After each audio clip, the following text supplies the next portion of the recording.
Yung nagme-merienda ka tapos nakatingin ka na naman sa palaisdaan mo.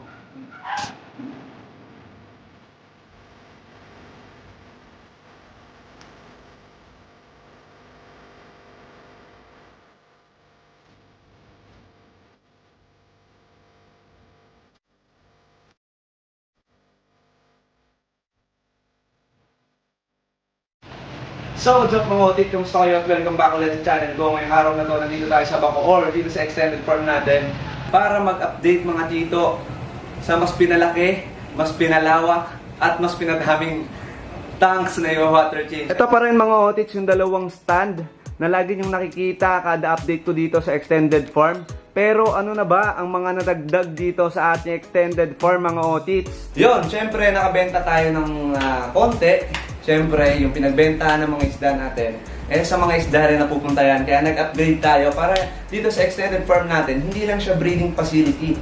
Meron din tayong grooming area. Katulad na ito, mga otits, nadagdagan yung mga stand natin, tapos bumili tayo ng mga plastic jars para mag-groom din natin. Bago dalhin sa 13, maayos-ayos na at pwede nang may out sa ating mga subscribers, sa ating mga ka-audit. So dito, meron tayong mga dark base, meron din tayong mga orange base. I-flare natin mga otits para makita nyo. Tanggalin ko lang yung harang. Ito yung sample male natin mga otits. Yan, full mass yan. Ayan, tignan nyo yung forma niya pag nag-flare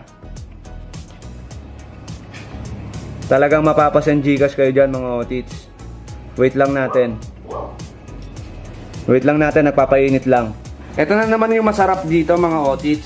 Yung nagme-merienda ka tapos nakatingin ka na naman sa palaisdaan mo. Dahil napagod tayo sa kakadaldal natin dito, kaka-update, kain muna tayo mga otits.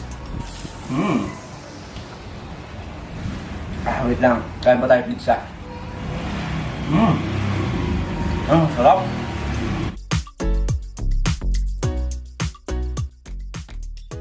Ayan siya mga otits pag nag-flare Wait lang natin. Ayan na. Ayan na, bumubuka na. Bumubuka na mga otits. Ayan siya, send Gcash ka. Siyempre, hindi mawawala sa ating extended farm ang ating mga neon. Dito naman, mga otits, mga neon ulit. Pero etong isang to, neon siya na light base. Ayan.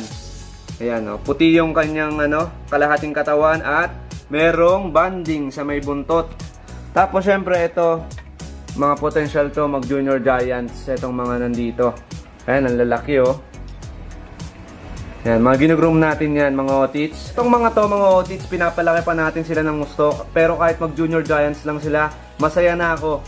Ayan, masaya na tayo dyan dahil itong mga to, carrier sila ng giant genes. Kaya kung mapapansin nyo sa kanilang postura at mga katawan, mga fins, yung kanilang katawan, malalaki.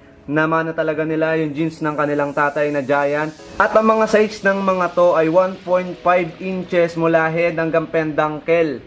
So, malalaki na to sa kanilang murang edad. Yan, mga 3 months old pa lang to mga otits.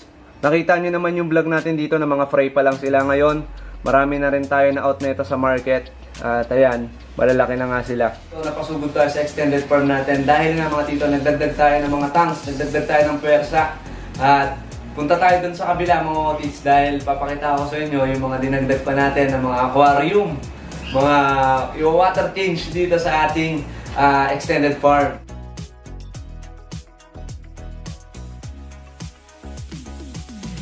At yun mga tito, dahil nga puro plastic na mega box lang dito sa ating breeding facility, nagdagdag tayo ng ilang aquarium para syempre kung may sakaling sisipat dito or kung pwede na tayong magpasipat dito sa breeding facility natin, ma-appreciate nila yung mga beta natin dahil lalagay natin sila dito sa ating mga aquarium. So, kukuha tayo ng mga female, mga sorority, lagay natin dito para syempre ma-appreciate ng mga pupunta dito. So, nagdagdag tayo. Pero mga nandito ngayon muna, mga molly. Ayan. Pero ang nakalagay dito ngayon mga otits ay puro mga molly. Tapos may mga leopard tayo na danyo dito. Tapos may isa tayong beta yan. Kung mapapansin nyo, may beta dyan. So, kung tatanungin nyo mga otits kung inaaway niya ba yung mga molly natin, hindi niya po inaaway dahil bago natin siya ilagay dito ay galing siya sa community. So yung behavior niya is kalmadong kalmado pa rin, very kalmado. The design is very kalmado mga otits. Ayan, at saka malawak yung nilalangoyan nila. Mahihirapan sila maghabulan ng maghabulan dyan. Pero ayan, tingnan nyo naman oh. Oh, ang bait-bait niya. Dito naman sa baba mga otits, mga gapi yung nandito. Ay ditong mosaic na gapi. Sobrang dami niyan mga otits sa may bandang dulo dun sa may ref tab. Halos hindi nyo sila mapapansin pag kayo pumunta dito pero sobrang dami nila doon. Kaya dito natin sila nilagay para mas ma-appreciate natin, tignan-tignan. So kada pupunta tayo dito, makakita tayo ng ganito. Aba, tuloy-tuloy lang tayo sa journey natin mga otits. Bali, 4 na aquarium talaga yon na dagdag pwersa natin. Pero hindi ko pa alam yung ilalagay dun sa isa. Wala pa siyang laman. Pero itong mga nandito, mga otits, ito yung iuwi natin sa 13. So may mga nasipat na naman ako dito na panigurado magugustuhan nyo. Kaya sa mga gustong umorder ng beta dyan, PM nyo lang ako, nakapin sa comment section yung ating Facebook page. Ito yung mga orange base na ina-out natin mga otits oh. Ayan, out natin yan. Tapos syempre, may nasipat na ako dito na avatar. Ayan mga otits oh, nag-sparkling na. Kaya lang anak size pa to mga otits, pero pa junior size na naman siya. Ayan yung male oh. Tapos ito yung female natin oh. Uy. Uy. Konting groom na lang, mag-sparkling na. Meron pa akong nakitang light base tsaka orange base dito. Bali, eto papahilumin lang natin ng bahagya to dahil kakaangat lang sa grow out na ito. Pero itong 4 na to, ready for out na to mga otits. Kaya kung kumindat sa inyo tong mga to, PM nyo lang ako.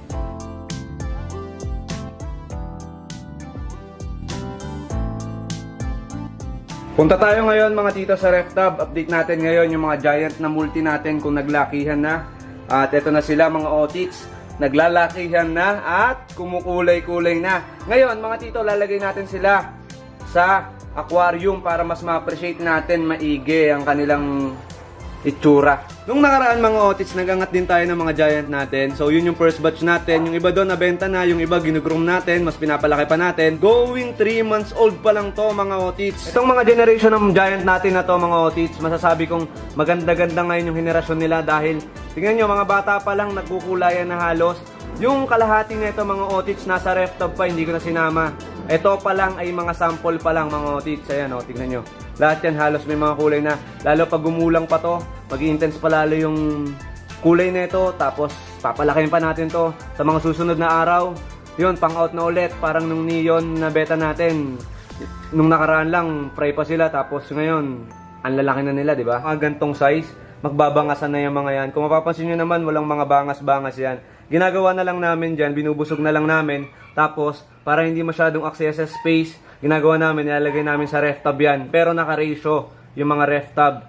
So, kunyari sa isang ref tab, mga 30, ganon, 30 piraso, mga ganon lang. So, ayan, tingnan nyo, mga walang bangas pa yan. Ayan, mga tito, oh. Mahalata nyo talaga sa mga giant. Ayan, iba yung proportion ng mga katawan nila. Ayan, tingnan nyo. Tingnan nyo maigi. Sa susunod, mga tito, out natin to. Yan, abang-abangan nyo na lang mga tito. Pero sa mga gustong mag-avail ng giant natin, marami tayong giant dun sa 13. Yan, bibigyan ko na lang kayo ng discount. Yun, babalot ko lang to, tapos uuwi na ako. At yun, mga tito, isang araw na naman ang lumipas. Yun, babalot ko lang yung mga beta natin na pang-out, tapos lipad na ulit tayo papuntang 13. Wala nga ayaw mga tito, kahit anong mangyari, tuloy-tuloy lang tayo sa pagbibreed ng mga ornamental fish. No? Kung ano mang isda yung hawak nyo, patuloy lang natin padamihin yan. Sabi nga sa isang kanta, keep on believing.